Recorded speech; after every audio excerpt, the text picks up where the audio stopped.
All right. This is the 41st episode of the Running My Mouth podcast.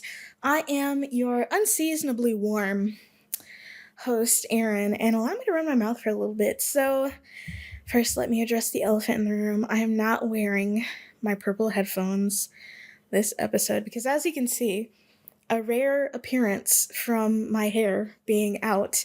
I did this like 45 minutes ago, maybe close to an hour ago, and my hair is still like wet. And I don't want the residue to like get on my hair. So, not on my hair. What? My hair is still wet and I don't want the residue to get on my headphones. So basically I did a little, I don't know.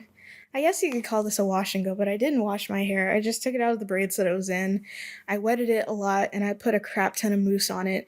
And it's kind of, I really can't tell because not only is my viewfinder on my camera like 2 feet away from me, but also my computer screen is like all the way over there. And from what I can tell, my hair is just a black mass. But from what I saw in the mirror, it is pretty well defined, but it is still wet. I do have a dryer with a diffuser attachment, which I'm glad I didn't get rid of it because I was thinking about getting rid of it alongside my flat iron because I don't use either of them anymore. But I'm glad I kept it because that diffuser helps with the drying. Because if I just let it air dry, then it would definitely still be wet. Because again, I used a crap ton of mousse on my hair. And so, it's still not completely dry though. So I have my wired headphones for now. Worry not, my purple headphones, if anyone cares, will make an appearance in the next episode. So it's fine. Anyway, like I said, I am your unseasonably warm host because for like the last week, it's not even, I feel like it's been just like maybe a couple of weeks since Snowmageddon happened, where the snow met the ocean. And already it's like warm. Like I went grocery shopping yesterday and I wore my sweater outside and I got in my car, I turned it on, and the thermostat on my dashboard said like 72, and it was like 9 o'clock in the morning. And by the way, it's February. It's like mid-February, so I don't know what's going on, why it's so, again, unseasonably hot. I don't know. People always say, like, oh, Mississippi weather is so unpredictable, but it's like, I don't know. Like, we set a record for heat, I want to say this past week. And again, it was like close to the 80s or into the 80s, and it's mid-February. Like, I feel like it should still be pretty cold. I feel like I should still be able to put my sweaters on. And now I'm like, I was enjoying this cold weather because I am just a cold weather person. I don't like being hot. I don't like sweating. I don't like stepping outside and feeling like the sun is like trying to kill me. That's not pleasant. And I don't get why people say like, oh, I want to move to Florida or I want to move to like Southern California because the weather is just so good. It's not good. It's just hot. That's it. It's just hot. And listen, I have been to Florida before. Okay. I've only been to Tallahassee and it was during the summer and it was hot and it was very humid. And I feel like that's like normal, like southern heat, I have been to California. I have not been to LA or Southern California for that matter. I've only been to the Bay Area, which like has its own climate. It's like maybe gets up to 70 degrees there at maximum, but year round it's like a nice 56, so that's kind of its own thing. So I don't know if it gets particularly humid in California. Probably not. I don't think it does. But still, it's not nice weather. It's just hot. And, I guess the sun is out or whatever. But I think nice weather is like, it's subjective. That I might like Seattle weather better than I do Mississippi weather, where it's just like raining a lot and it's kind of gloomy, but it's not super bright outside and doesn't feel like, the sun is trying to kill me. My skin isn't on fire when I step outside. Haven't been to Seattle. by the way, so I can't say if that's like, I mean, I've heard it rains a lot in the Pacific Northwest, so I can only go off of what I've heard, but, I just can't take the heat anymore. I just can't, it's just too hot, and it's only gonna get hotter, because, that's just the world that we live in. So, that's, yeah. So, I really don't like the heat. I gotta retreat up north. But honestly, in places where it's typically cold, it's also going to get hot.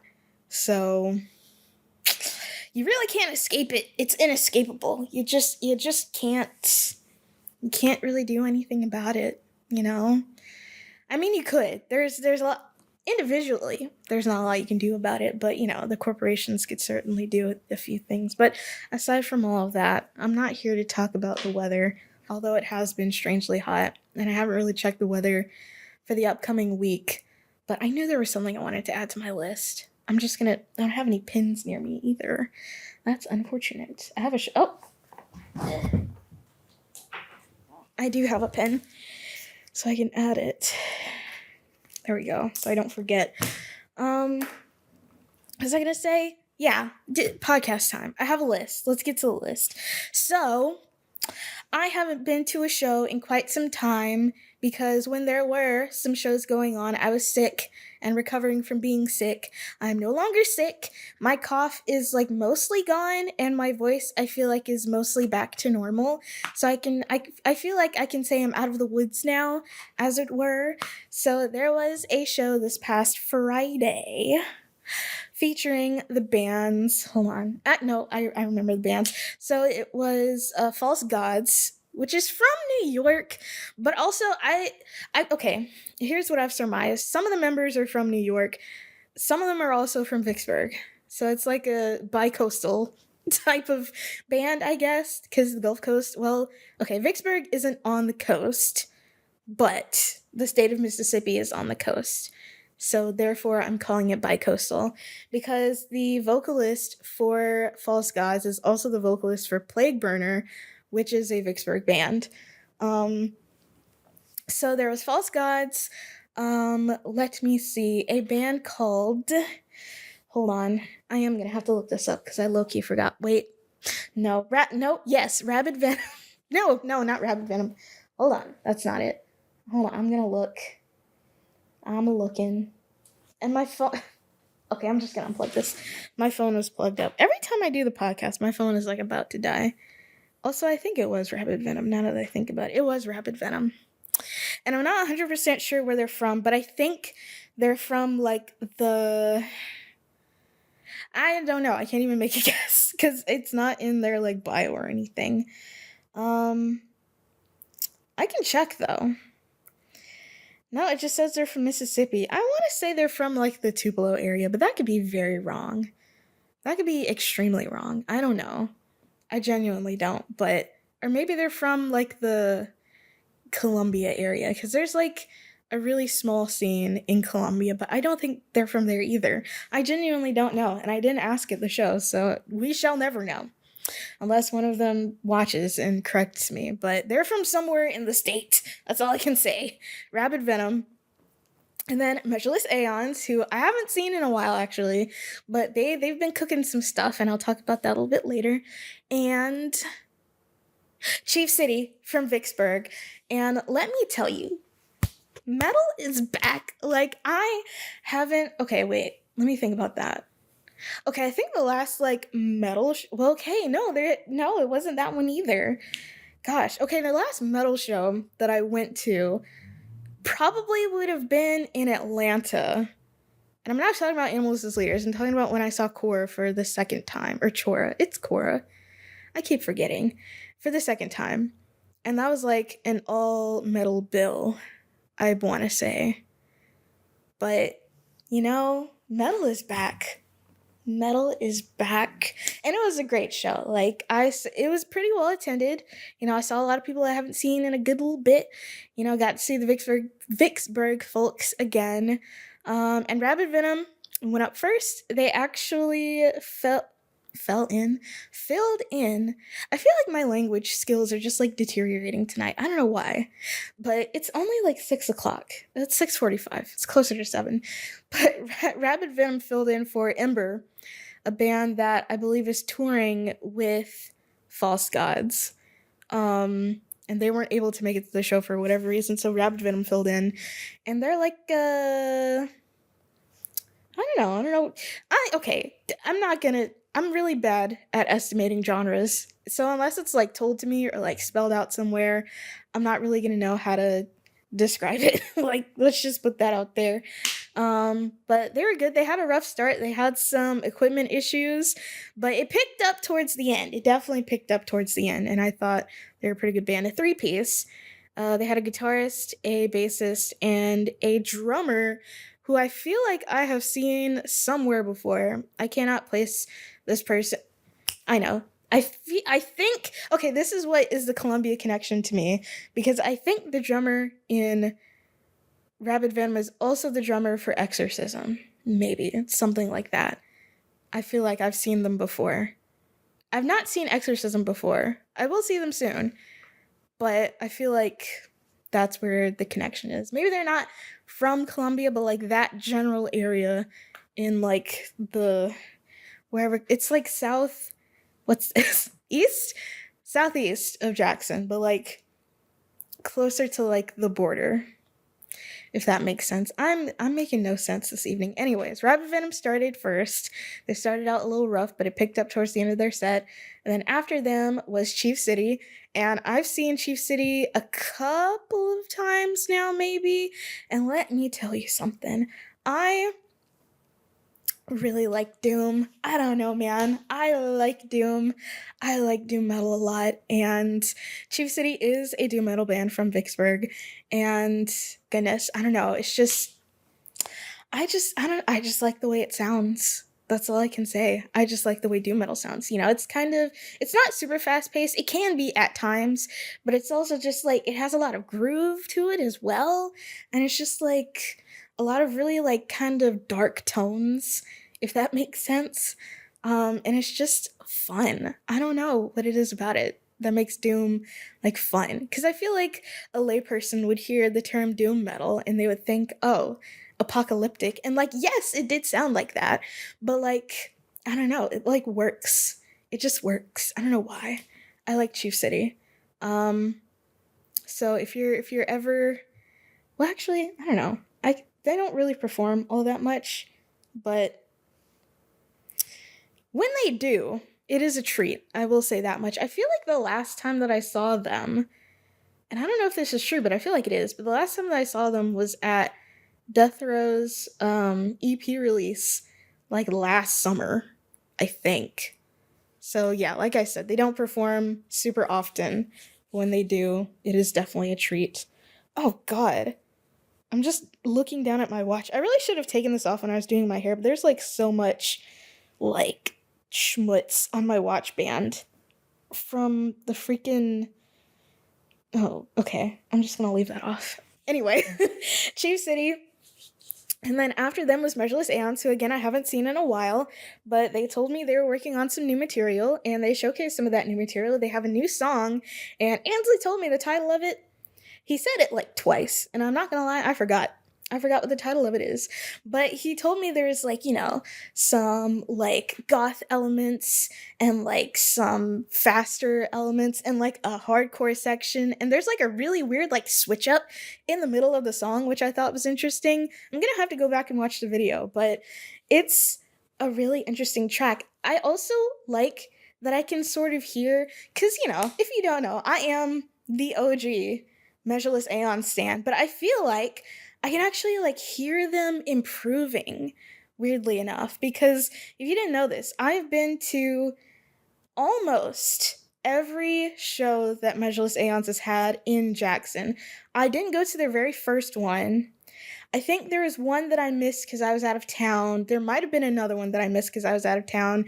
And anytime they went out of town, I didn't see them. But pretty much a lot of their shows, most of their shows, a majority of their shows I've been to. So I can like kind of remember how they sounded when I first heard them. And like, when I heard them last night, I felt like they had actually like improved. I could hear some like improvements. I can kind of tell that some of the songs that they have performed a lot and that I've seen a lot, they have kind of, improved on how they've played them. And I could also tell, even with like Jack's vocals, like he has kind of gotten better as a vocalist. Like I really, I don't have the words to like describe this. So I feel like what I'm about to say is going to be very incorrect to vocalist people, but I feel like he's using a lot more like chest voice than like up here, if that makes sense. And that sounds a lot better. I don't know if that's the case. Like, again, I don't really have the vocabulary to kind of describe it, but I will say when I saw Measureless Aeons Friday night, they sounded really good and it sounded like they were improving. And I'm honestly glad to see that. Glad that I am able to be along for the ride. So, shout out to them, by the way. They are the realest of real ones. Um, Always a pleasure to see them live, even though they don't perform as much. They were on a blitz there last year for a little bit, but as they've told me, they've slowed down to like work on new material and potentially record something, maybe an album, perhaps an EP, something like that. I don't know. But we certainly shall see. I mean, let's see. I feel like there were two new songs. Maybe one of them wasn't that new. Maybe one of them they had performed before. But the first song in their set, I really liked. It sounded new to me. I thought that was a new song at first, but I really liked it, even though I guess it wasn't the new song. And then the new song, it was very different for them, but I still really liked it. And honestly, I'm really excited to see where Measureless Aeons goes. I feel like they're kind of on the up and up. So, yeah, that was them. And then to round out the night, bring in the energy, bring in the doom, bring in the, I was going to say the vibe, but bring in the vibe, why not, was False Gods. And I really like that as well. Again, another very doomy type band. But also, I really like the vocalist for False Gods / Plague Burner. I don't know his name. I've talked to him before, but I didn't get his name. And if I did get his name a previous time, then I probably forgot it. But I really like how he can do like really like low, like deep, like growls and then like pig screams. I love that. I love the combination of the two.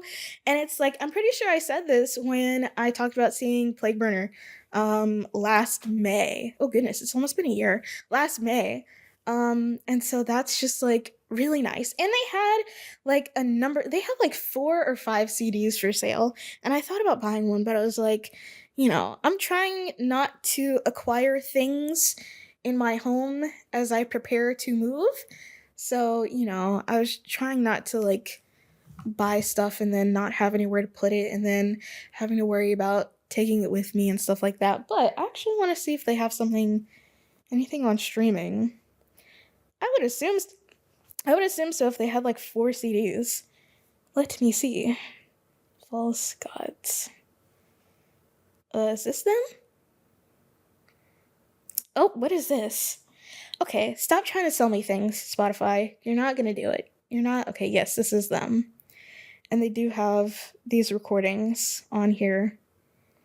Oh, they have a blurb from Metal Injection. Let's read it. Masterfully mixes atmospheric sludge with outright hardcore riffs. Yeah, let me see. Does it say where they're like from? Okay, yes. After releasing 3 EPs since 2015, New York heavy hitters, False Gods. And this is okay. I mean, I guess they are from New York, but I don't know. Well, again, they might be bi-coastal. So, yeah, that's False Gods. I actually have a sticker of theirs from when I saw them the last time. And it's like one of the biggest stickers that I have on my sticker wall, which my Beneath the Kudzu sticker is bigger, but it's like maybe like this. It's circular, so like this is the diameter. I would say this is probably like 4 inches. No, 3.5, maybe. That's like 3.5 inches. One of the biggest stickers on my wall. Love a big sticker, by the way. They stick out. Get it? Stick. Anyways, that was a really fun show at the Sunflower Oven. Again, it was really well attended, and metal is back. Metal is back. That's all I have to say. You just don't know how happy I was to be at a metal show after being sick for a while and then stressed out with work for a while and then not having been to any show for a while. It's like, yeah. So, I know the response could be like, oh, if you want to go to metal shows, you gotta book them. And it's like, yeah, but it's a lot of work. I'm not even gonna lie. It's a lot of, okay, maybe it's not a lot of work, but it's a lot for me, which is why the last show that I have booked for a while is this one that's coming up on Friday, which is Valentine's Day, which I know, doing, well, okay. Everybody in the scene is not in a relationship. Let me just put that out there. Everybody in this scene is not in a relationship. So I know, this is going to sound so aggressive, but I know some of y'all do not have plans Friday night. So come to the Sunflower Oven, please. I'm asking nicely. Please do it for me. And see the absolutely wonderful bands. Why am I blanking out? Oh my, Dead Register, because I know y'all didn't see Dead Register the last time they were there, because I was there, and let me tell you, y'all were not there. So it's okay. You can rectify your mistake by coming this time, and this time you're not going to want to miss them, because they are really great live, okay? If you're a fan of maybe not unconventional instruments, but unconventional uses of instruments, then Dead Register has a keyboardist. That keyboardist has pedals connected to the keyboard, so it kind of sounds like a bass, and it's really dope, and you're gonna really like it, so you should really come. And then they're from Atlanta, so they're regional. Ooh, if you like that. Another regional band, Insomniac, also from Atlanta, they're coming as well. Oh, did I mention the Doom and the Sludge? Beneath the Kudzu from Vicksburg is also gonna be there, and also the Doom and the Sludge, Jackson's very own Die With Nature is gonna be there. And like I said, metal is back. Baby, metal is back. So if you want metal to be back, come to the show on Friday. When is the show actually? I think it starts at 7 or something like that. Which, okay, maybe if you are in a relationship and, you're gonna be, I don't know, at some restaurant or something, doing whatever people in relationships do. I wouldn't know. You can come afterwards, because there's 4 bands on the bill, and so the night might end a little bit late. So, and if you're not great at planning things and you want some last minute plans, come to the gig. Not only will you be able to see music, but I made valentines. I got a little lark that, oh my gosh, wouldn't it be so cute if I made valentines for this Valentine's Day show? And I went and did it. And as you can see, I have a shoebox here full of paper, but not just paper. There is, oh, look at this, candy affixed to the paper. So not only can you see a great show and get some great baked goods from the Sunflower Oven, you can get a Valentine from me. I have 48 of these, I think. So I have 9 different Valentines, and I printed out 5 pages. There's probably about as many pages as I could do, because I'm running out of black ink, and I genuinely don't want to go back to the store, so this is what we're getting. But I will read you some of my Valentines, because I'm really proud of them. I'm gonna try to find one of each, so I can... Let me see. There's this one. There's this one. There's this one. Like I said, there's 9 different Valentines. And they're all kind of metal and emo themed. And I'm very proud of myself for that. Okay, let me see. What am I missing? There's this one. I'm missing one. And I genuinely... Oh, I know. Here it is. All right, so I'm just going to read you out my Valentines that I made.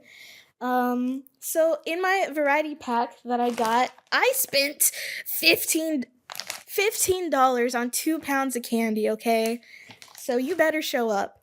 I have, let me see, hold on. So in this variety pack that I have, there's Reese's. Everybody loves a Reese's, unless you're allergic to peanut butter, in which case you probably don't like a Reese's. Jolly Ranchers lollipops. You have regular Jolly Ranchers and Kit Kats, and everybody loves a Kit Kat. Let me tell you what, everybody loves a Kit Kat. So, okay, here are the Valentines that I made. Here's a simple plan. Be my Valentine. Oh my gosh. Of course, this is a reference to the emo ? Band Simple Plan. Because of course, this one, I'm really happy about these, if you couldn't tell, by the way. This one says, "You make me want to stand up and scream in a good way." And here, of course, we have the album Stand Up and this isn't going to focus. The album Stand Up and Scream by Asking Alexandria. Classic album, by the way. A fave of mine. And then we have, "Are you an unsuspecting person in the pit? 'Cause I want to crash into you." That one's a little cheeky. Oh, you really can't see these, but that's the image. And then, by the way, if you're only listening to the audio version of the podcast, right now you really are only getting half the story, let me tell you. And this one is, "You make my heart go wah." And we have an image of a wah pedal. This is kind of my least favorite one, but honestly, it gets the point across. It's "Sugar, we're going down to the courthouse to get married." And as you can see, that is the album art to "From Under the Cork Tree" by Fall Out Boy, which is where that song is on. This one, "You two-stepped into my heart," and it's a WikiHow image of how to two-step. And this one is probably my favorite. "Our love is like a prog metal song. It never ends." And then I have the Tool logo, which, by the way, I chose the Tool logo because it's, immediately identifiable. Tool does have some long songs. They have some 11-minute ones in there, but I wouldn't say they have the longest songs in prog metal. But of course, I am a prog metal enjoyer, but I haven't listened to every prog metal band, but Tool is immediately identifiable. And then we have "I pick you to be my Valentine," and it's a picture of a Dunlop pick, of course. And lastly but not leastly, "I want to discover your waterfront," and it is a picture of the album art for "Discovering the Waterfront" by Silverstein. So, those are the kind of things that you can expect at the gigs that I book. So if you want a Valentine, as well as some of this candy, this is a gig exclusive. This is gig exclusive Jackson Underground merch. You're gonna want to get to the gig on Friday. It's gonna be a good time, and there will be candy. But of course, now I have a sack of candy that I do know what to do with it. I thought about it as I was stapling my Valentines together. I'm just gonna have to take it to work, and it'll disappear in no time. Because I like Jolly Ranchers. I like all of this candy, but I'm not gonna lie. The only candy that I would go hard for is gummy candy, and this is chocolates and hard candy, so I don't really want it in my house. And I spent, again, $15 for 2 pounds of candy. I want it to get ate up, so yeah. Anywho, so that's just one gig that's coming up. Another gig that's coming up that I am actually looking forward to is, I was talking about Plague Burner earlier. Oh, wouldn't you know it? There is, why is this not on my calendar? I thought I put it on my calendar. Maybe it's not synced. Interesting. Well, it's still not on my calendar. But anyways, Plague Burner is having a show in Vicksburg March 1st at a venue that I forgot the name of. It's not the BB Club this time, interestingly, because I feel like anytime I hear of a show in Vicksburg, it's at the BB Club. I guess it was unavailable at this point. But it's at some other venue that, again, I forgot the name of. I think it's like in the downtown area. But I will be traveling to Vicksburg March 1st to see Plague Burner, as well as Exorcism will be there. And other band. I forgot though. And for whatever reason, it's not on my calendar. Why is it not on my calendar? I put it on my calendar. That's so weird. Well, anyways. Actually, no, I want to look this up. I'm looking it up. Let's see. Plague Burner. Downhill, which is another Vicksburg band, which I think I saw again at Death Row's EP release show. And then Exorcism. And then, okay, it says placeholder down here, but I can't tell if there is a band called Placeholder or this graphic is just a placeholder on the graphic, because this is the graphic that I'm looking at. That's what it looks like. So I don't know if that's like a band or if it's just like placeholder text in the graphic. So I don't know. If there is a band called Placeholder, then I will be really excited to see them. I hope so, you know? Anywho, that's March 1st. I'm looking forward to that. An excuse to go out of town. And for whatever reason, I have been obsessed with wanting to go to a seafood buffet. And the places that usually have seafood buffets are casinos. And I've never been to a casino before because I don't like gambling and I don't respect it. Also, just want to put that out there. But they have the best buffets for whatever reason. And I just want crab legs and lobster, and I want to eat as much of it as I can for a fixed price. And there are a number of casinos in Vicksburg, but I do know that there is one that apparently has the good seafood buffet, and the price isn't that bad for a seafood buffet. So I'm hoping that when I go, it also won't be bad. But also, now I think about it, eating as much crab and lobster as my body can handle before a show seems like a bad idea. And I don't know, but also, I don't know. I could also just go to Vicksburg and eat there and then go back for a different occasion. I could just go there. I could just drive to Vicksburg. I could just drive wherever I want. I have a car and access to the roads. So technically I could, but I feel like if I'm going to be driving a distance, I need a reason. But also I feel like going for the buffet is the reason. So I don't know. And I've done a buffet by myself before, but I feel like, a casino seafood buffet might be something best experienced with others. So I don't know. I'll have to think about it. I will have to consider it. I'll say that much. So that's really all the music related news I have. News. I'm a reporter. The music related topics that I have for this episode. So we're just gonna move on. So I have been on my journey to read more books than I did last year, and I will say I have already met my goal. That's crazy. I mean, it's not that crazy. Well, okay, technically no. I'm gonna say I'm on par, because I'm pretty sure I read 2 books last year. Only 2 books last year, which is crazy. If 6th grade me heard what I just said, she would drop dead immediately. She would perish. She would die on the spot. She would pass away. Only reading 2 books in a year, what are you doing? What is going on? How can I help? Do we need to talk to someone? The fact of the matter is, I used to read a lot more when I was a child, because you know what? When I was a child, I didn't have a full-time job. And some people might say, oh, being at school is a full-time job. But if you think about it, when you're at school, you're not doing stuff the entire time that you're there.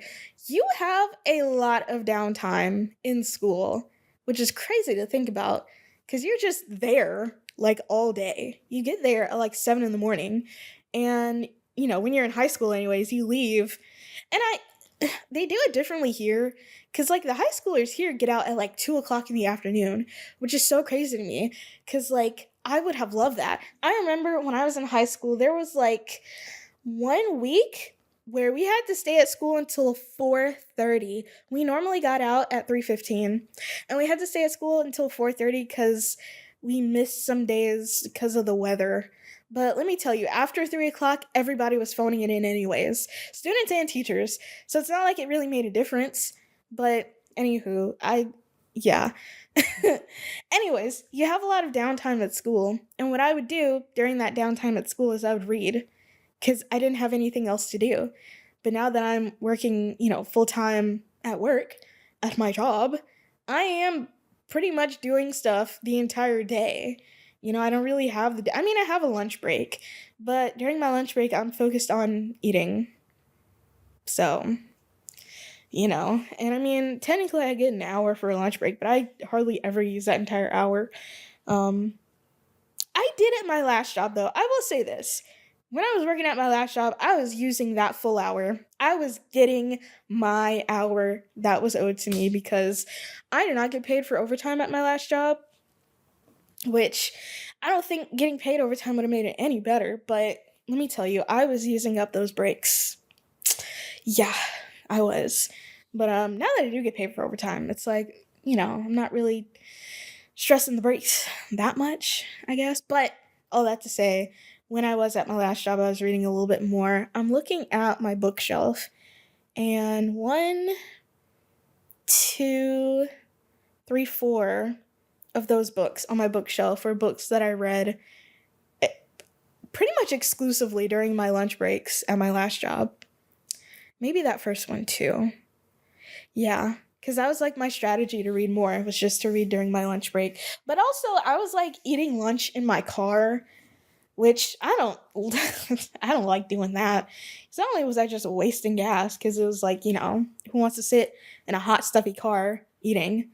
Honestly, I just wanted to be left alone. I really don't like people walking by me while I'm eating and trying to talk to me while I'm eating, asking me what I'm eating. Like, look with your eyes. Like, oh, I hate that question so much, and I don't know why. Like, why are you asking me what I'm eating? You can see it's a sandwich. It's some ramen. It's, I'm not eating slop. It's pretty much always immediately identifiable. So, like, don't ask me what I'm eating. I don't know. I really could not tell you why I hate that question so much, but I do really hate it when people ask me while I'm eating, especially when I'm trying to be left alone. If I'm in, like, a social setting and we're, like, together and there's, like, the expectation of socialization, then, like, yeah, I will yap about my plate. But I'm just here on my lunch break. I'm trying to eat. I'm trying to not be talked to. Like, just keep walking. I don't like it when people ask me what I'm eating. I don't know why. I really don't. I just don't like it. Really. So, I mean, I have a break room at my current job, but at my last job, it was literally just like a table in the corner was our break room. It wasn't a room. There were hardly any rooms in that office. It was open concept. I freaking hate an open concept office, which is crazy because I work in a cubicle now, but the atmosphere is way different because I work in the newsroom now. And so a newsroom is very different from an open concept office. I Anybody who's worked in a newsroom and also an open concept office, which I feel like is a very narrow field. But I feel like the vibe is different. And it's crazy because I'm like the only, well, okay, I'm not the only person technically. Well, I am mostly the only person. There's like one other person who doesn't, but I'm like one of two people in my entire department that doesn't have an office. And like, I'm in the newsroom for a very specific reason, but maybe it would be nice to be able to close the door and not, have people passing by all the time, not having people pass behind me and having the phone ring all because the phone is always ringing in the newsroom. Good Lord, that phone never stops ringing. And I mean, I never answer it because that's not my job, but the phone never stops ringing. Which, I mean, it makes sense. But not only that, but we have a police scanner, which is going pretty much all the time. Basically, if you have like sensory issues, this would be the worst place imaginable. Not only that, but for whatever reason, this past week, well, not for whatever reason, it was broken or something was wrong with it. But there are like these crazy temperature fluctuations. Like one day I get in there and it's freezing. Like I'm shivering. My hands are stiff. It's cold. The next day, the air is off completely because they're working on it and it's hot. And it's like, we need to get it together. Like, why can't the newsroom just be a nice temperature? I don't know why. Anyways, what the heck was I even talking about? Books. I was talking about books. Okay, I just recently finished a book and I listened to the audiobook version of this book because it was available on Spotify. And, Spotify lets you listen to not an unlimited amount, which I think is really lame, but up to 15 hours, which, by the way, depending on what kind of books you're into, is not even a whole book. Thankfully, this book was only 7 hours in duration. I don't know what the page count on that would be. I could look it up, but I feel like I've looked up enough things. So, anyways, the audiobook was 7 hours, and that audiobook was The House of My Mother by Shari Franke, which a lot of people on YouTube have been talking about because a lot of people have been following the 8-passenger situation for a while. I mean, I remember, when the commentary channels were first starting to talk about it, when that video of Ruby talking about how, oh, I'm not gonna pack a lunch for my 5-year-old because she is responsible for packing it every day. And because she didn't pack it, she's forgetful and she deserves to go hungry. I hope she goes hungry. And I hope nobody gives her a lunch. Which, by the way, I know it sounds like I'm exaggerating, but she's responsible for packing her own lunch, and I hope nobody gives her a lunch is literally what she said in that video. Like, this woman is crazy. So, basically, if you don't know, because maybe not everyone knows, the trial was highly publicized at the time, but that also happened, like, last year, like, mid-last year. But there's this YouTube channel called 8 Passengers, and it was this Mormon family living in Utah, husband and wife, and 6 kids, ranging in age. Well, the channel was going for like a while, but Shari Franke is the oldest of the 6 children, and she has a younger brother named Chad, who is, I think, the next in line of the children, I think. And her and Chad, I believe, are the only 2 children that are adults as of right now. The rest of them are still minors, which is why they're not named in the book as well. And so there was another controversy because there was this video where Ruby was talking about how, I can't even remember what it was. It was actually a very offhanded comment. Like, this wasn't even the focus of the video. But because I remember this. Chad had pranked one of his younger siblings by telling him that they were going to Disneyland and woke him up like in the middle of the night, made him pack a bag and like wait outside or something like that. And then, obviously told him, oh, we're not going to Disneyland, which is honestly it's not a great prank. I will say that. It's not a great prank to play on your younger sibling. But because of that, he got his bed taken away, which is crazy as a punishment to have your bed taken away. And he slept on a beanbag for, I want to say, 8 months. It was very close to a year. Like, it was a really long time to be sleeping on a bean bag.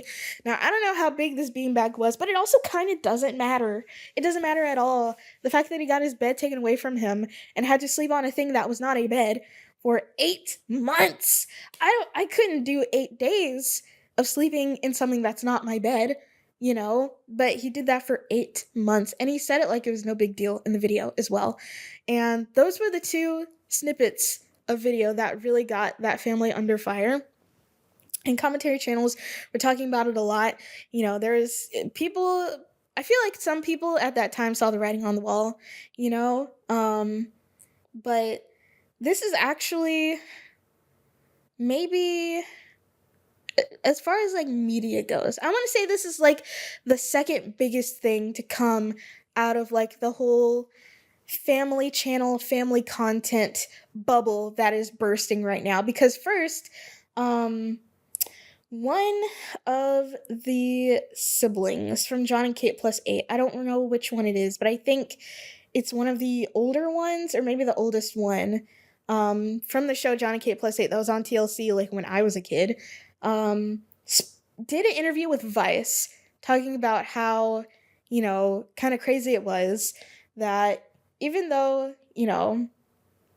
he didn't technically spend his whole life on camera, his younger siblings spent what was essentially their entire lives, their entire formative years, their entire childhoods on camera for this show, because John and Kate plus eight went for a lot of seasons. Like, they followed that family for a while, and it's insane what the youngest sibling was saying. Not youngest, the oldest sibling was saying, how I feel like he got kicked out or something like that. It's been a while since I've watched the interview, but I'm pretty sure that was done with Vice.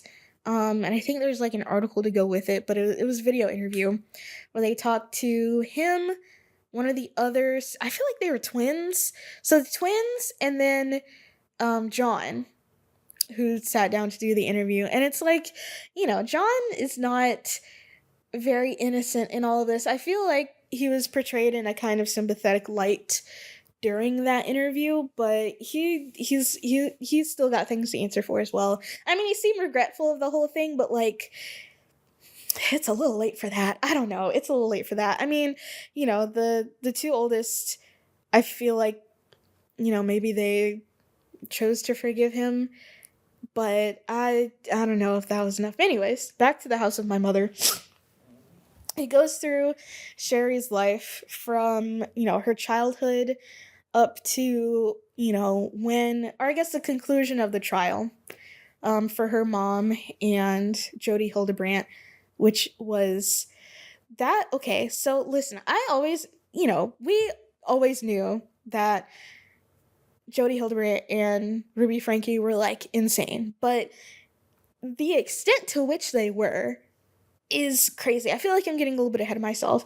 So, Shari, being the oldest of the 6 kids in her family, kind of got the opportunity to see everything kind of unfold, because they weren't always like, they didn't always have the family channel, but, Ruby kind of did it as a way to like earn money, because her sisters had YouTube channels, kind of like family channels, and they were doing okay at the time. And Jodie was like, oh, I'll do that. Did I say Jodie? I meant Ruby. All their names are very similar. They end in E sounds. There's Jodie, Ruby, and Shari. Shari is the one who wrote the book. She's the oldest daughter. Ruby is the mom, the momster. And Jodie is the wackadoodie, not real therapist, because she got her license revoked like way before she even entered the Frankies' lives. So, the fake therapist, the wacky fake therapist.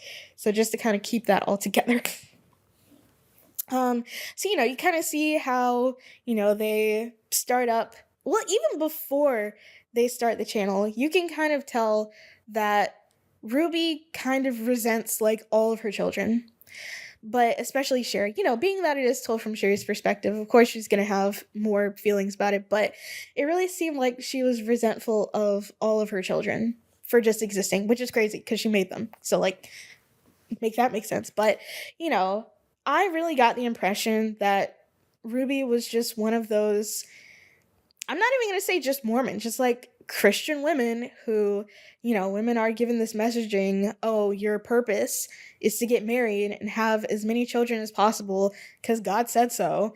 And, doing anything other than that is, doing a disservice to God or whatever, That's how, a lot of these quiverful people feel. And it's how a lot of Mormon people feel as well.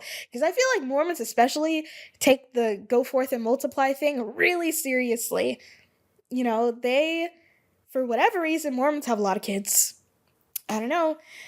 I think it's because, the best way to get more Mormons is not to convert them, but to make them. Because, someone who you can convert, they could probably change their mind. It's a lot harder for someone who's grown up in something like that. It's all they've ever known to change their mind. It happens. It definitely happens. Even Shari in the book says she's no longer Mormon. She is still religious. She still believes in God, but she's no longer Mormon. Which, by the way, I would think after having all of this happen, there would be a much bigger crisis of faith for her, but there isn't, which is interesting. But kind of a small detail, but still interesting. But it seemed like Ruby was one of those people who, she went to college, but she went to college with the express purpose of finding a husband, getting married as soon as possible, and squirting out a bunch of kids. Because that's what God calls women to do, apparently.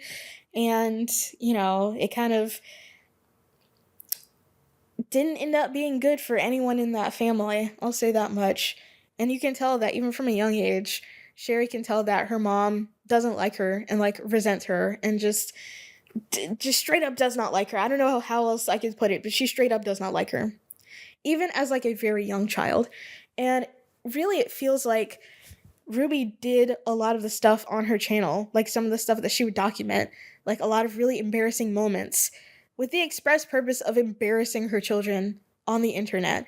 And, it got views and stuff, but still, it's you don't care about these kids at all, because you'll just put whatever out there just for the money, not even caring if your kids like it or not. So, we saw her starting up the channel through Shari's eyes, and then things really started to ramp up when Jody came into the picture. Ruby was already, missing a few screws, but once Jody entered the picture, it got way worser, because apparently, I don't know, Ruby also seemed to be a person who is very suggestible, which I mean, I don't want to paint all religious people like this, but there are definitely some religious people who kind of will just fall for anything, weirdly. I don't know why. They will put their trust in the most untrustworthy of people, the most transparently untrustworthy of people, because, once Shari started asking around about Jody, she was like, oh, Jody Hillebrand? Yeah, I don't trust that lady. Nobody likes her. Everyone thinks she's a crank, and yet all this time, Ruby is putting her entire trust in this woman, listening to everything that she says and doing everything that she says. And I didn't know this at the time, but apparently there is some, I don't know how to call them other than gay rumors. I didn't know this at the time. Apparently it was going around online that maybe Ruby and Jody were I don't know, bumping purses. That's the only way that I could put it. That's awful. But, apparently there were those rumors online, and those rumors are sort of strengthened. And even though Shari herself said, she doesn't want to speculate whether or not her mom and this wackadoodie not therapist were doing stuff together, but the evidence is not looking good, which I mean, there's nothing wrong with being gay, obviously, but of course to these, highly religious Mormon people, it's a fate worse than death, apparently. So that was an interesting tidbit that I knew nothing about previously, because I'd like to think that I knew a good deal of information about the whole 8 passengers thing, considering that I started paying attention, as soon as those, weird videos came out about Chad losing his bed as a punishment and the 5-year-old not getting a lunch because she's forgiven. Have you ever met a 5-year-old? Is my question. I mean, clearly, because Ruby had several 5-year-olds throughout her motherhood, but I don't think I would trust a 5-year-old to even tie their shoes, let alone pack their lunch, which is something that they need for school. Which also, I mean, it's not really specified, but I mean, I would assume that, I don't know, I really don't know how it works. I mean, maybe the school districts in Utah are just different, but when I was going to school, and I am a little bit older than Shari, but when I was going to school, we weren't even allowed to bring our lunch to school. The only way you could bring your lunch to school is if you had dietary restrictions, you were diabetic or you had allergies or something like that. You could not bring your lunch to school, because I always wanted to bring my lunch to school, because I don't know, it just felt different. But, and also, not only that, when I was in high school, my last 2 years of high school, everybody in the school got free lunch because I was in a district that had a certain, I think, number of people below a certain income threshold, and therefore the entire school district got free lunch. So it's like, I don't know. Maybe they're going to private school. They probably were going to private school. Speaking of school, Sherry does talk about how eventually she ended up taking her kids out of school because people started asking questions. And I feel like, this kind of happened with the Daybells as well. If you remember that whole saga where the lady like killed her two children because she like went off the deep end. And again, religious psychosis, went off the deep end. But prior to doing all of that, she pulled her two kids out of school.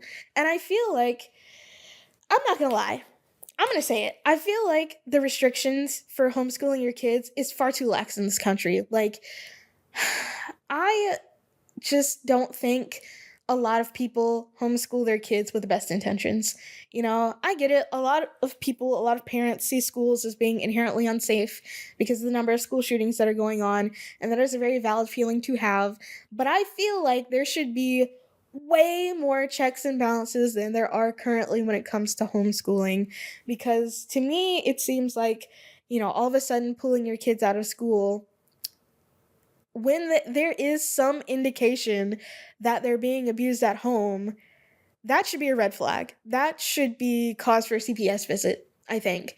And the crazy thing about it is that Shari mentioned that all these people had called CPS, and CPS kind of didn't do anything, and a lot of child protective service agencies in a lot of states are understaffed and underfunded and overworked, and that's why they can't really do what they have to do. And it's just like, the system is just crazy. The system that allowed for all of this to happen, the system that allowed for this to happen, to get to the point where Ruby is locking her kids in closets and they're having their food taken away from them.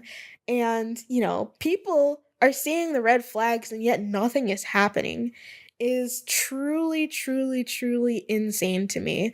I think that's the main takeaway that I got from the book, is that there were so many signs that wacky stuff was going on behind the scenes, and yet kind of nothing happened until it was almost too late, until she literally almost starved her children to death. That is what it took for something to actually happen, and one of them escaping and running to a neighbor's house. And not only that, when the kid escaped to the neighbor's house, they found out that they were planning on packing up and moving. And this is the second time that they had moved. They're planning on packing up and moving for a second time. And that would have been really dangerous. Those kids would have definitely ended up dead if that had happened. Like, genuinely, if that had happened. And it's truly crazy. It truly is crazy how that whole situation played out. But the main thing is, the kids are safe. And the kids are actually with their dad. And I know the dad caught a lot of flack during the whole 8-passenger saga, even before, like, all the abuse and stuff was, like, happening. Well, I mean, it was already happening with the bed being taken away, because that, to me, feels, like, abusive. And not only that, but Chad also got taken to, like, a wilderness therapy camp, which, again, is something that children have died at. Like, that whole thing is crazy, but I'll stay on topic. But I feel like people gave Kevin, that's the dad's name, a lot of flack because, he is an equal parent in this. He does have some responsibility for all of this happening because, in the book, Shari does paint him as more of a sympathetic figure, and it does really feel like Ruby was the one who is masterminding all of this, with the family channel and all these crazy punishments for her kids. And honestly, to me, Kevin seems just like a really passive person. Like, straight up, I'm gonna say it. He's just a really passive person. He kind of came off as having no spine, because even before, when Ruby was just being unnecessarily tough on the kids, Kevin would just let it happen. Like, he would be there to offer some solace afterwards, but he was not speaking up against Ruby at all. Like, she was the one that held the power in that household. It was very clear. And you can even tell, like, during some of the videos that they did together in the aftermath of, like, the first drama that they were in with the whole not having a lunch for the 5-year-old and taking Chad's bed away. Like, Ruby was the one sitting there doing all the talking, and Kevin was just, like, sitting there, just, like, behind her in the background, just, like, kind of not doing anything, not saying anything, not really doing anything. And, some people probably would object to the kids being with Kevin, but the fact of the matter is, once all of this stuff started happening, Kevin was, like, not even living at the house. Like, he had been kicked out. And the thing that stuck with me the most is the phrase that they used when Kevin got kicked out. He was invited to leave. Invited to leave. That's literally oxymoronic. If you're inviting someone to do something, you're kind of, you're welcoming them. Inviting, like, hey, come on in. But inviting to leave is, like, a really weird way to say, hey, I'm kicking you out of our home, And the weird thing about it is that I don't even know, I can't remember, I don't know if this is said in the book anywhere, but I don't even know if Kevin and Ruby were like actually divorced at any point during all of this or after all of this. I don't even know. It would be insane. I will say this. If they are still married, that's crazy. That is wild. And listen, I know the Mormon church looks down on divorce like every other controlling Christian denomination, but it would be weird if they're still together. And hey, they might be divorced. I don't know. But the fact that, Kevin does have custody of all the children and them still being legally married, I don't know. It would be weird. It would be weird. This woman very nearly starved your children to death and you're still married to her. And again, he might not be. I don't know. But if he was, it would be weird. And another kind of saga that happened within the book, which was kind of hidden from the public eye because, of course, Shari's parents didn't really know anything about this, but she kind of got caught up with an elder in their church, and he ended up assaulting her. And what do you think happened in the aftermath of that? I will give you a little bit of time to think about it. Have you thought about it? Okay. She is the one that got reprimanded for it. She was the one who got reprimanded. Okay, I think, reprimand is a noun. She got a reprimand for it. I think that is the phrasing that was used. So basically, she's the one that caught the flack for it. Even though this guy was an elder in the church, it took a really long time for him to actually face consequences for doing that to her. She got groomed by this guy. She went to him thinking like, oh, he can understand me and the problems that I have going on at home. And the whole time he was just taking advantage of her. Which, is very unfortunately not an uncommon scenario. Which is crazy and depressing that I even have to say that it's not an uncommon scenario. But it's not an uncommon scenario. Hate to say it, but, older men in churches taking advantage of younger people is, unfortunately, a tale as old as time, and was, yeah. So imagine having all this stuff going on at home, and then all this stuff going on outside of home. Like, Shari could not catch her break anywhere. Thankfully, to me, it seems like she's found some peace now that her mom and the wacky-doody not therapist are locked up and will be locked up probably for the rest of their natural lives because they got 40 years.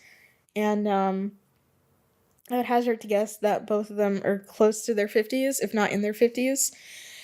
So, well, okay, Ruby got 40 years. I don't know how much time Jody got, but they will be in jail for a very long time. And I guess we can all take solace in that.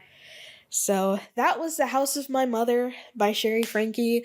Honestly, a great book. I listened to it pretty much all at work. And given that it was so short, I could listen to it. I finished it in like 2 days or 2.5 days or something like that. So yeah, that was my latest book that I have read. So now I am on par with last year. I read 2 books last year. So far, I've read 2 books this year, and I got one on my coffee table. This is Why We Can't Have Nice Things by Namely Wood, and I will read that at some point. I don't know. I'll read it at some point, maybe soon. And it probably won't take very long because it's not a very long book, and the text is really huge for some reason. So, the next thing, I went to the movie theater yesterday to see a film. And the movie that I saw, this is kind of bothering me. Ugh. I'll put it back in. The movie that I saw, actually, I could just turn this down. Yeah, wait, hold on. Nope, turn that up. Is there a volume? There is a volume. Well, never mind. The movie that I saw at the movie theater yesterday was this movie called Bring Them Down. It is an Irish movie, shot, I think it was shot in Ireland. And it's also a movie, which, if you didn't know, movie is like art house Netflix, I guess. They have some more kind of like mainstream movies on there. They also have some independent movies on there. I know what movie is because Be Kind Rewind, that's like her main, I guess, sponsor for her channel. And I mean, I never thought of checking it out because, I mean, I went and looked the other day, well, yesterday, I don't know, earlier today, and it's like it's $15 a month, and it's like, no, thank you, no, thank you. So, but this particular movie, made it to theaters here, and, I was just looking for something to watch this weekend. I had some extra time yesterday, and I was like, you know what, I want to go see a movie. I got some extra coins, so I'm going to the movies. And so I was like, I'm not really interested in anything else. Well, I did no research on this. I saw that it was a thriller, and I saw it was about revenge, and I saw that Barry Keoghan was in it, and I was like, I've liked the movies that Barry Keoghan is in. I'll go see this one. And so I guess I'll give my review. Okay, before I do that, though, so because, I had no clue what this movie is. Probably most people didn't have any clue what this movie is. I was one of two people sitting in the theater during this movie. And as I sat down in my little seat, no, as I walked into the theater, I could hear that someone was watching something on their phone. And it was, of course, the guy. And this guy is like, I don't know, I would assume he's like a boomer. He was an older white guy who was bald. So I'm assuming he's a boomer. And also, watching videos full volume in public, to me, is boomer behavior, but feel free to litigate that in the comments, I guess. But older white guy, bald, watching videos on his phone, full volume, in the movie theater. And okay, fine. Like, prior to me walking in there, he was the only one in there. So it's like, it's not really hurting anybody. But now I'm in here, so it's hurting me. And so I'm sitting down, and I'm listening, because the previews haven't come on yet, and I could tell that he's watching, like, gun reviews on YouTube. Like, I'm just hearing, hollow point bullets and iron sights, and I'm like, what is this guy watching? Apparently gun reviews. And so, I'm like, whatever. I mean, this is kind of crazy that we're watching gun reviews in public on full volume at the movie theater. But whatever. But then the trailers start. And he's still watching the YouTube videos, and I'm like, why are we doing this? This is crazy. Like, I'm here, He's in the upper row, I'm in the lower row. So I feel like you can tell that I'm there. But you're still doing this, which is crazy. And so now I'm like having to do the mathematics in my head. And it's like, okay, I'm the only other person in this theater. This is an older white guy watching gun reviews on his phone on full volume. I don't know if I want to talk to this guy. I don't know if I want to talk to this guy. Because, like, I'm by myself. We're the only two people in there. I don't know if they have cameras in the actual theaters. Maybe they do. I really don't know. I mean, I don't usually look at the ceiling when I'm in a movie theater. Surprise. But it's like, okay, do I really want to talk to this guy watching gun videos on his phone on full volume?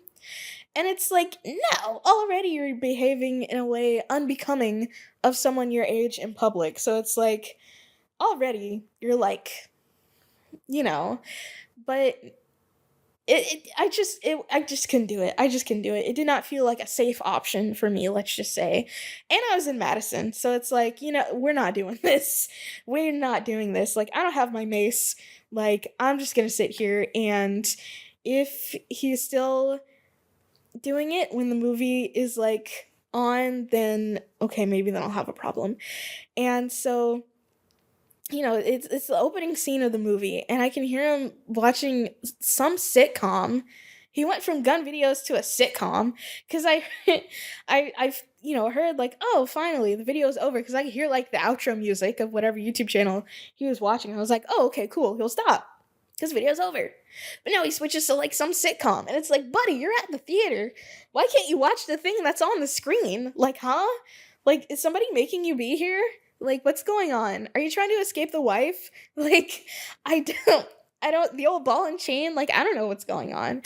But thankfully, it didn't turn out to be a whole to do, because he eventually ended up stopping once, like, I don't know, 30 seconds into the movie, or no, it was like a minute into the movie starting. So it's like, okay, that was weird. But this is not the craziest thing that I've seen at the movie theater, because I think I've talked about this on an episode of the pod, but it's been a while. But I went to see the Lakeith Stanfield movie, The Book of Clarence, in theaters. Again, another movie that I went to see on a lark.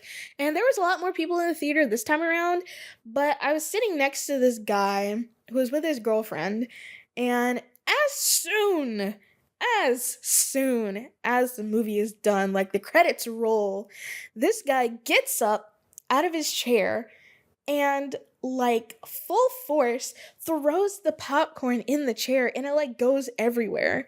Like, okay, actually, now that I think about it, he was like 2 seats down, because if he did do that, then it would have gotten on me, but it didn't get on me, so he's like a couple seats down. But he like threw the popcorn in his seat, didn't even just like place it there to leave it there, which would have been already uncouth, but he like threw it, and the popcorn goes everywhere. And the girl that was with him was like, babe, but then she didn't do anything, she just kept on walking. And it's like, okay, all right, sure, why not? And I don't know, I feel like people have lost their domestication after COVID. It's like people just forgot how to act, And thankfully, I have not been in airplanes when these wacky things have happened, because, I mean, you're trapped in a pressurized tube with these nut jobs. Thankfully, that hasn't happened. But people have lost their domestication at the theater. Anyway, that was that. But the movie itself was okay. I gave it 3 stars on Letterboxd. It was a tight hour 45. Basically the story follows these two, I guess like shepherding families in Ireland. And, I wanted to see the movie because I could tell it was set in Ireland. And one of my favorite genres of movie is white people wandering a moor. Like, I really love Jane Eyre, which that doesn't take place in Ireland, but it's still white people wandering a moor. I feel like is really, specific, but there's not really that many moors in Ireland, though. It's kind of mountainous, you kind of have to go to wherever the moorlands are in England for that. But I thought it was going to be that kind of thing, because I really like media that's set in like pastoral UK. It's like the ultimate escapism for me, that and like period films. Like, if I want maximum escapism, I'm going to watch something set in pastoral England, or a period piece also set in England, because like that is so far from my reality that I can just like get lost in the sauce, if that makes sense. But anyways, the landscapes were very beautiful in this movie, I will give it that, but that was already there. They didn't make it do anything, so that's not really points towards the movie. That's just points towards Ireland, I guess. But so it's okay. First of all, the movie opens with a car crash, which that didn't make very much sense to me, because the main character's mom was telling him how she was moving out of the house and presumably breaking up with the dad, and the girlfriend, his girlfriend at the time, is in the car as well. And then he like starts speeding and he crashes, and the mom dies, and the girlfriend gets grievously injured. And then we go to, well, not really grievously injured. She has like a big scar on her face, but is otherwise okay, I guess. And so we go to present day, and so basically this whole story centers around the teenage son, played by 32-year-old man Barry Keoghan, which is a weird casting choice. Like, I thought, okay, he's like the young adult son, but no, Barry Keoghan is playing a teenager in this movie, which, listen, some people in their 30s, like the girl in Bridgerton and Dairy Girls, I forgot her name.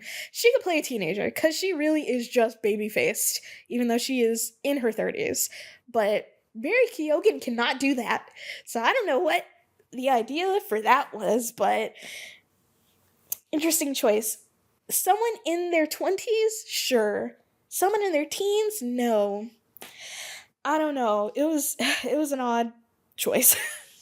But basically, Barry Keoghan's character like steals two sheep from the main character's ranch or whatever, and tries to pass them off as his own so that the family can, or the dad can sell it at the auction because the dad is like in debt and like the farm is going under, and the kid, being a teenager, has the bright idea like, oh, what if I go steal the neighbor's sheep, and they have good sheep.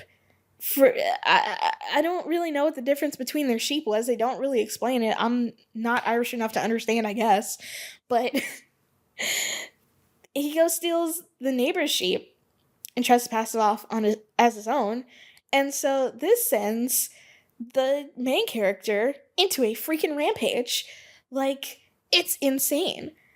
The extent that it goes for two stolen sheep.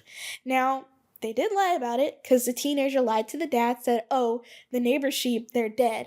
And so the neighbor calls the other family being like, hey, two of your sheep are dead. And then the dad of the main character goes ballistic for some reason, which I could tell why his mom was about to leave him because, whoa, and apparently he's got like bad knees. So he's just looking at sheep pictures on the computer every day, which, by the way, I thought this movie was set in the 90s because they had like an old dial-up computer, but no, it's set in present day. And sometimes in rural areas people still have old tech, which is something that I don't think enough people think about. But anyways, it's set in present day, but he's looking at sheet pictures on the computer every day, which is so funny to me for some reason. But he's like, oh, I want revenge for this, for two sheep.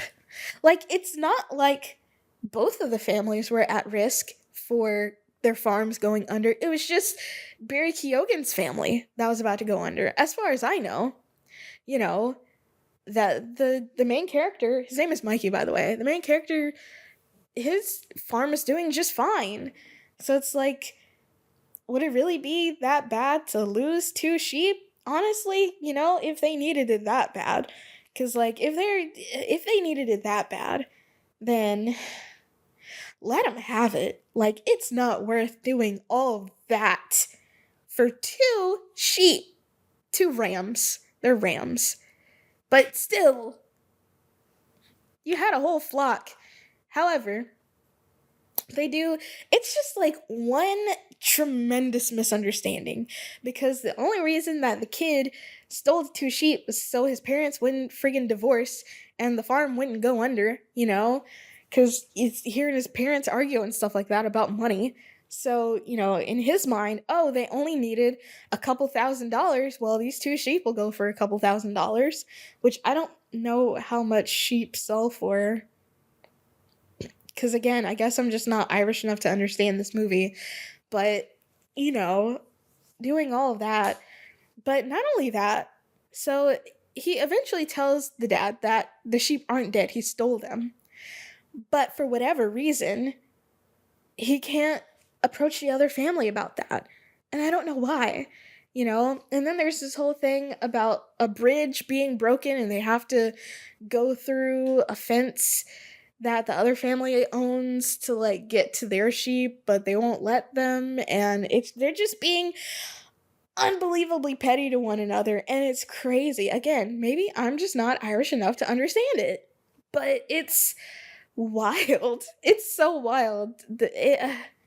Anyway, and so what else? I mean, then the Barry Keoghan's character and like his cousin are like, hey, we could just like cut the legs off of these sheep and sell them and then we'll have a bunch of money that you can give your parents.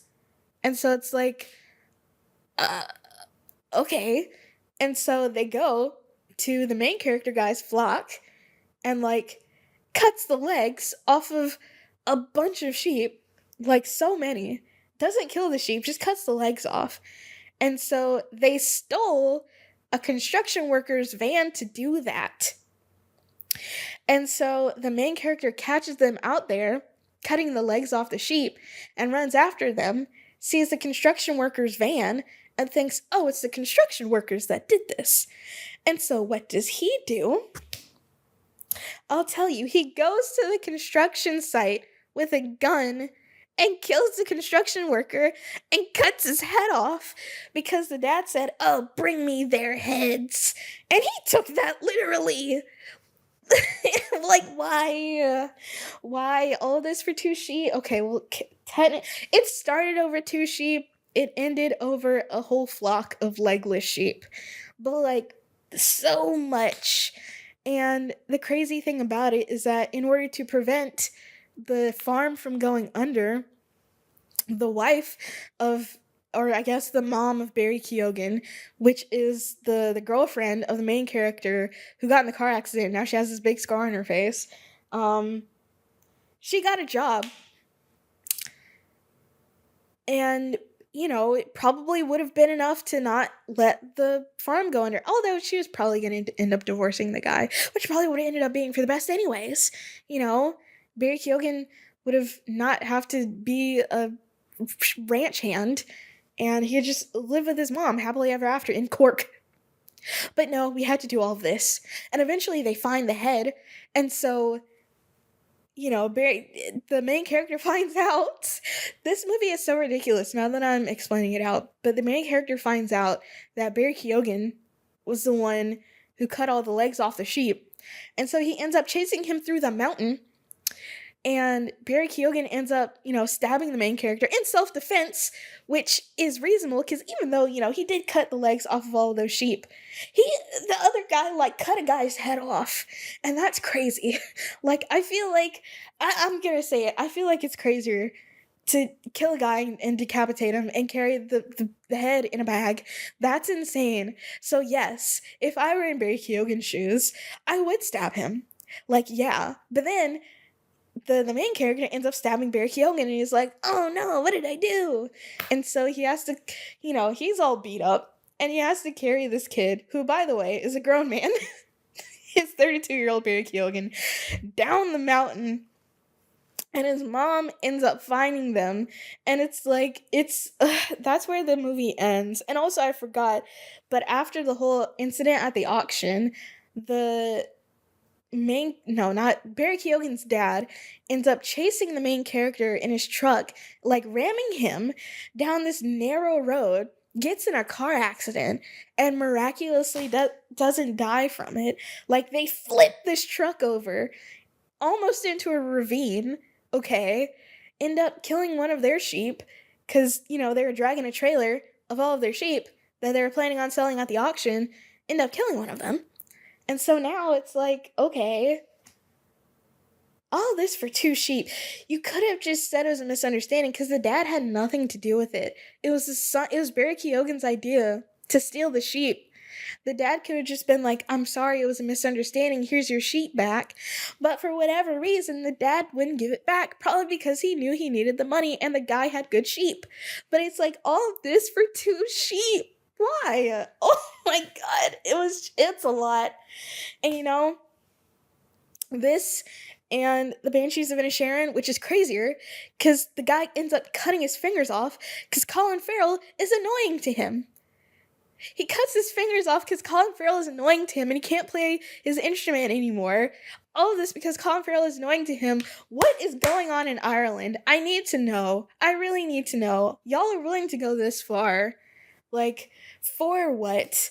I'm just not Irish enough to understand it, but what's going on up there in the Emerald Isle? I need to know. That's Ireland, right? The Emerald Isle? I hope so. Anyways, that was the movie that I saw in the theater yesterday and the shenanigans that came with it. And it's like, I mean, I gave it 3 stars, but I mean, I got to see a movie in the theater, so it wasn't all bad. But good lord. Also, what I thought was interesting is that I don't know if this is on purpose or what, but there are subtitles throughout the entire movie. Not just when, the main character and his dad are speaking in Gaelic, but the entire movie. And I don't know if that's intentional or not. It was kind of distracting. I'm not gonna lie, I didn't really like it, but subtitles throughout the whole thing, like burned in. I don't know. I haven't really looked into it, but yeah. Ireland, man, y'all are hardcore up there, I guess. I mean, listen, I never been, so maybe if I go, I might start to understand why one might cut their own fingers off because someone who used to be their friend is just annoying to them. But I've been annoyed by many people, never to the point of cutting my fingers off so that I wouldn't be able to play my instrument. That's crazy. All that for 2 sheep. Oh, Lord. Okay. Anyways, the final topic that I have to talk about is there was this case here. Well, it wasn't that local, actually. It mostly took place up in Oxford. But 2 years ago, this is when I was still working at my old job, because I remember it when it first happened. There's this Ole Miss student that went missing. His name is Jay Lee, and he went missing around 2 years ago. And not long after that, a person named Timothy Harrington was arrested as the, person of interest in the case. And I don't know why this ended up happening, because he was charged with murder, right? But he, was able to bond out and, left the state for a while. And the trial didn't end up happening until, late last year. I think it ended up getting pushed back a couple times for some reason, but the trial didn't end up happening until, this November, December of last year. And so, during that time, Jay Lee remained missing. Nobody could find him. No one could find sign of him. They found his car, not long after he went missing, which, honestly, if you find someone's car without them after they've gone missing, it does not bode well. I will say that. And another thing I will say is that unless it's a custody kidnapping, if someone goes missing and they're missing for a long time, chances are you're not going to find them on this mortal coil. I'll say that as well, because aside from custody kidnappings, you are dispatched pretty soon after you go missing. I'll say that much. Unless you're being held somewhere what's her name, Elizabeth Smart. And or okay, well, I mean, those cases that I'm thinking about where these women are being held in basements and stuff like that, those are outliers, I will say. But I mean, I'm not an expert on this, but I have consumed far too much true crime. So those are the things that I've surmised from the, again, far too much true crime that I've consumed over my young adulthood. But Jay Lee went missing in 2022. They had the trial in late 2024, and there was a mistrial. And, it was kind of unusual at the time because, there was no body, and yet Timothy Harrington was being charged with murder. And it ended up being a mistrial, 11-1 on the jury, because one person couldn't be convinced because they did not find the body.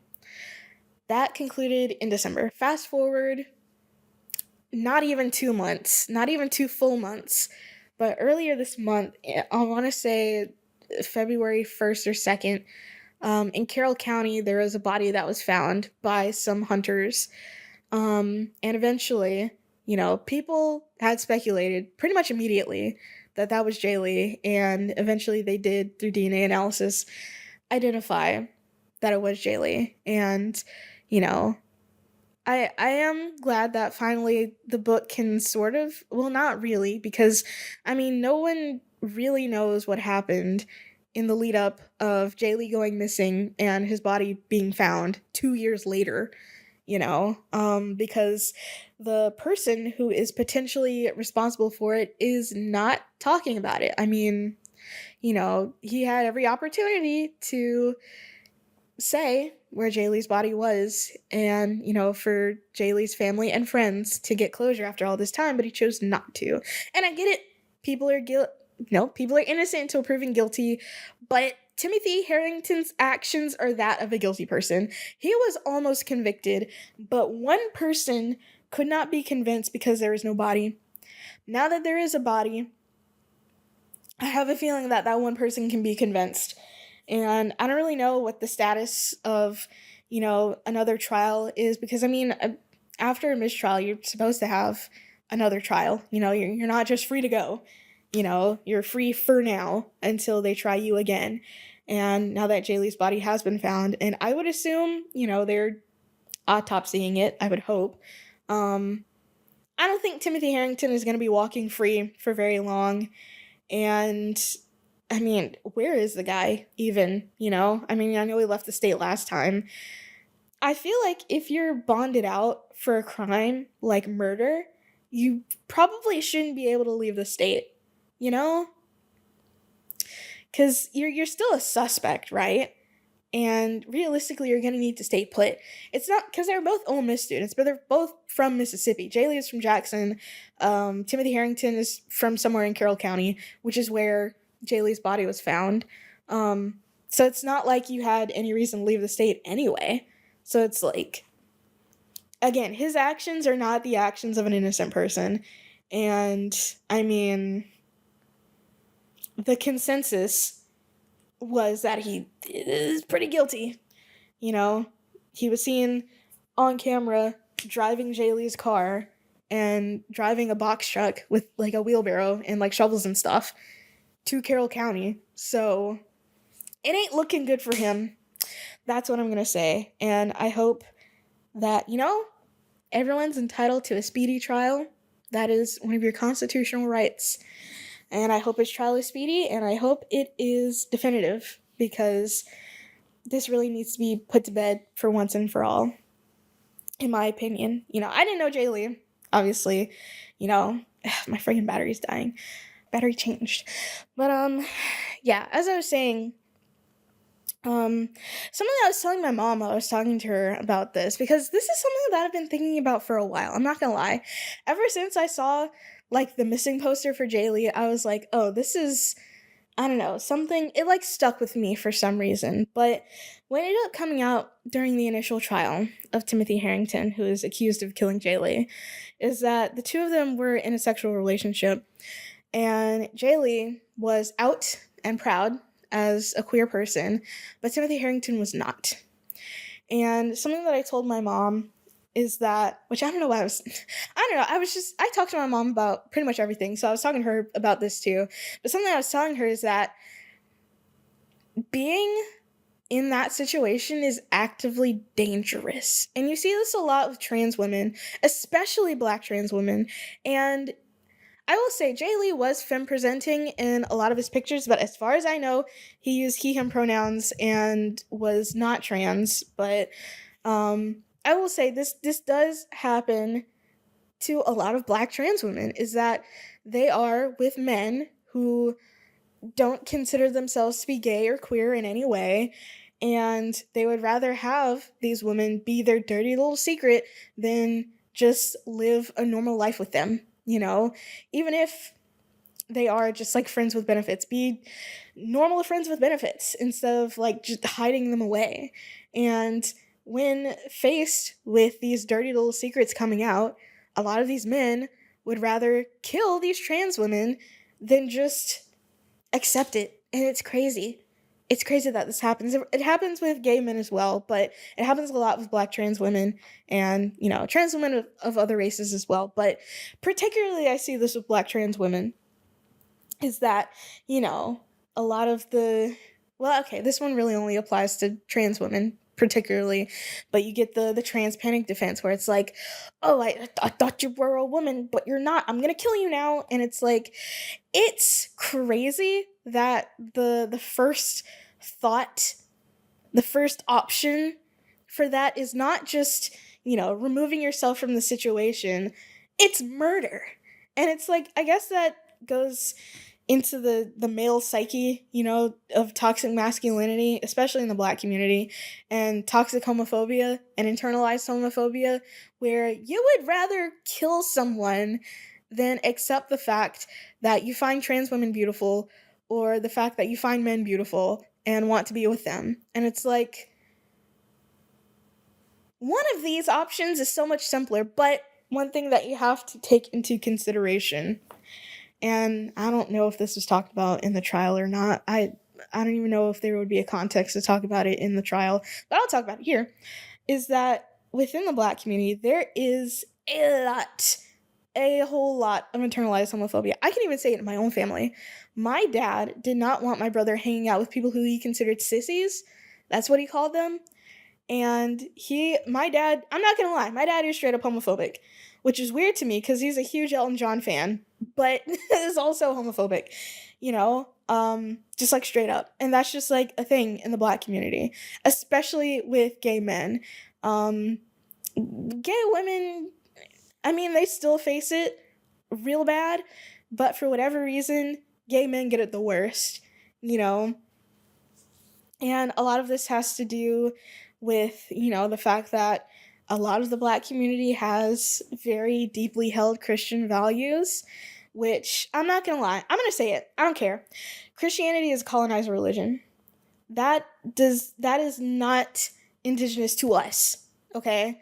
Like, Christianity was used against Black people during slavery as a means of control. It is a colonizer religion. Like, I will say it fully, I will say it. That is not why I am agnostic. I am agnostic for different reasons, but, that definitely adds to it. That adds to my reasons for agnosticism. But Christianity is a colonizer religion, and it continues to oppress Black people to this day, And listen, a lot of people, Black or otherwise, can have positive relationships with Christianity, but the Black church is just not a positive force in my mind. It just really isn't. And I know I'm biased because I'm not a believer, but still, it's like, it leads to stuff like this. It leads to men thinking that it is preferable to commit a sin. One of the sins that's in the 10 Commandments, thou shalt not murder. They would rather do that than be a little gay. Like, how has society failed us where people think that killing someone, taking someone's life, taking someone's son away from their mom, taking someone's friend away from them, committing the ultimate crime, in my eyes, that is preferable to being a little gay, which is something that realistically hurts no one. It hurts no one, And Jay Lee was kind of an example of that. He was out and proud, lived what appeared to be a wonderful, vibrant life, had an amazing community, had family that loved him and accepted him, But Timothy, well, okay, like I said, innocent until proven guilty, but allegedly, Timothy Harrington would rather kill him than just be a little gay, It's crazy. It's an insane thought process that I can't even think to process in my mind. Like, that would never even cross my mind, But although my dad was very homophobic, I mean, I was never threatened with disownment or, excommunication or anything like that if, I got the gay allegations, which weirdly I did get gay allegations from both of my parents, but it wasn't framed as like, oh, I'll disown you if you like girls. It's like, actually, I never really understood the gay allegations that I got from my parents because they never came out and said it. And they never came out and said like, hey, Aaron, do you like girls? But they always kind of hinted at it when I was in high school. And it doesn't exactly help that I've never been in a relationship with a man or anyone. So who knows? I probably still have the gay allegations with my parents, but I am a man liker. I pretty much exclusively like men. So, they are allegations. But, it's crazy how one's mind could go to that, you know, how doing that would be preferable to being a little gay. Because, I mean, even if you do it, you're going to get found out. You weren't exactly careful with it. And, I mean, it did take a long time for Jaylee's body to be found, but it was found. It was found. So, something tells me that Timothy Harrington will be brought to justice soon. I hope. I can only hope that that is what will happen. And again, I'll say it again, for legal reasons, everyone is innocent until proven guilty, but Timothy Harrington does not exhibit the actions of an innocent person. That's all I'll say. And 12 people were convinced of that. 12 people, a jury of his peers, were convinced of that, but one person could not be brought to say guilty because Jaylee's body wasn't found, and now it has been. So, you do the mathematics on that one. So, if you are a young gay person out here watching me, first of all, hello. Happy to have you here. This is all, if I haven't said it, which I don't think I have said it, but anything I create, anywhere that I am, is a safe place for people of the LGBTQ community. If you're trans, you're welcome here. If you're gay, you're welcome here. Alphabet Mafia, you're welcome here. I just want to put that out, just in case you weren't aware. But if you are a young gay person, a young queer person, a young trans person, and you're watching me, I will say there is a lot of tangible danger, actual danger, associated with being with men who are on the quote-unquote down low. Like, it's not worth it. It is not worth it. Truly, it's not worth it. It is too dangerous for you to be doing this. It's just not worth it. I hate to say it, but it really is not worth it. And it's really sad that this had to happen. I think there were a section of people hoping that Jaylee was out there somewhere, but I think, the rational part of your brain is like, you saw the footage from the trial. You saw Timothy Harrington driving Jaylee's car. You saw Timothy Harrington with a wheelbarrow and shovels and a box truck, and you're like, and it was confirmed this past, I want to say Wednesday. So, it's really tragic. And again, I want to stress it to any young queer people watching me. It is not worth being with someone who's on the down low. It might take the rest of your life to find someone who is willing to love you and love you proudly. But if it takes that long, it just takes that long. You need to be on this earth, okay? That is more important than any rough trade that is out there, all right? If it takes the rest of your life, it just takes the rest of your life. And I hate to say it, I guess it's easy for me to say as someone who has never had any kind of relations with anyone, but it's truly too dangerous. It really is. And I don't want to sound like I'm victim blaming here, because I really am not. I mean, I'm saying this out of, the desire to protect, young queer people, but I don't know what it's going to take in the Black community for, people to not see murder as a more desirable action than being a little gay. That's going to take some systemic changes.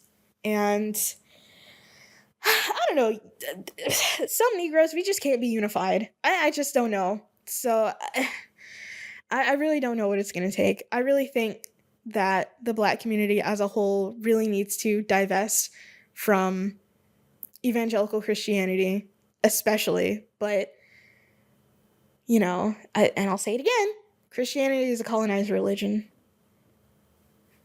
That's just how I feel about it. And listen, I'm not dumb. I know that there are some traditions in places like the Horn of Africa, particularly Ethiopia, where Christianity is sort of an indigenous religion, but let's be real. A lot of the Christianity here in America, here in the southern United States, here in the Bible Belt particularly, that a lot of Black people follow is a colonizer religion. And I know some black people specifically are going to hear that and be like, oh, but what about Harriet Tubman, leading the slaves to freedom? And what about during the civil rights movement? All of the civil rights, well, not all of them, but a large percentage of the civil rights leaders were faith leaders as well.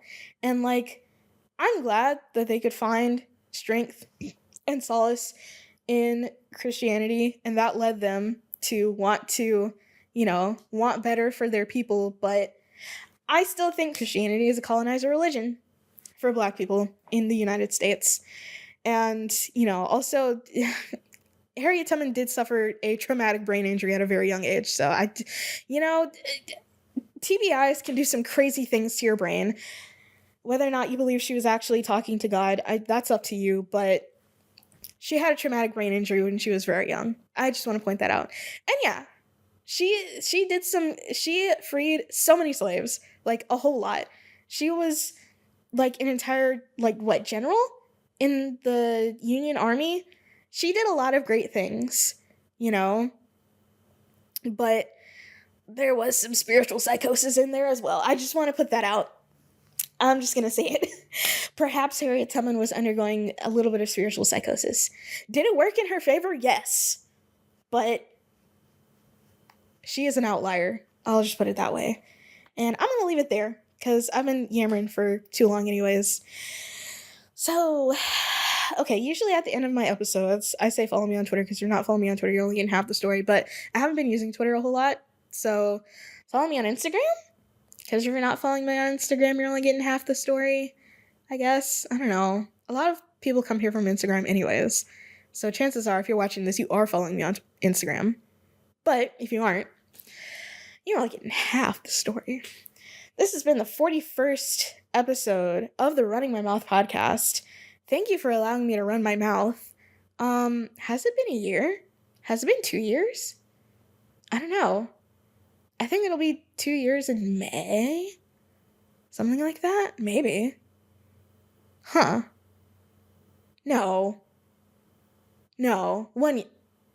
I don't know, actually. Time is a social construct. Anyways, that's it for me.